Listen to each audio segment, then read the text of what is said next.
6,497 mini anganwadi కేంద్రాలను ప్రధాన అంగన్వాడీ కేంద్రాలుగా అప్గ్రేడేషన్ చేసే ప్రతిపాదనకు ఆమోదం తెలిపిందని చెప్పేసి మనం చేస్తాము.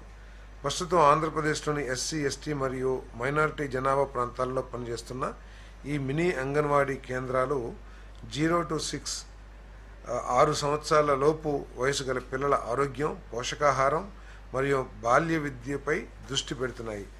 ఈ ఉన్నతీకరణ ద్వారా ఎస్సీ, ఎస్టీ ప్రాంతాల్లో మారుమూల గ్రామాల్లో నివసించే సుమారు 1,20,000 నిరుపేద పిల్లలకు నాణ్యమైన బాల్య సంరక్షణ మరియు ప్రారంభ విద్య అందుబాటులోకి వస్తుందని చెప్పేసి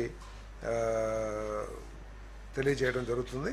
ఈ ప్రక్రియ 2 దశల్లో అమలు చేయబడుతుంది. మొదటి దశలో అర్హత కలిగిన 10వ తరగతి ఉత్తీర్ణులైన 4,687 మినీ అంగన్వాడీ కార్యకర్తలకు నెలకు 11,500 గౌరవ వేతనంతో ప్రధాన అంగన్వాడీ కార్యకర్తలుగా అప్గ్రేడ్ చేస్తారు.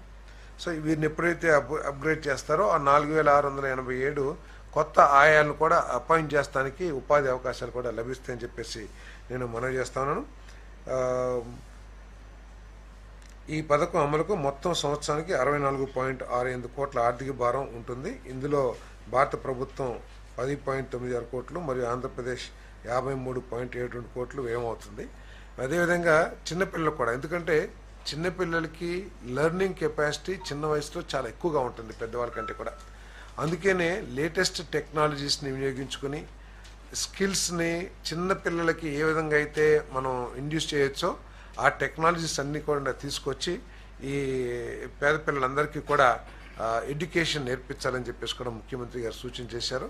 ప్రపంచంలో ఉన్న ఎడ్యుకేషన్ స్కిల్స్ ఏదైతే ఉంటాయో వాటన్నిటిని కూడా అందుబాటులోకి తీసుకొచ్చి ఈ పిల్లలకి అందించే విధంగా చర్యలు తీసుకోవాలని చెప్పేసి కూడా ముఖ్యమంత్రి గారు సూచన చేశారని చెప్పేసి నేను మనవి చేస్తాను.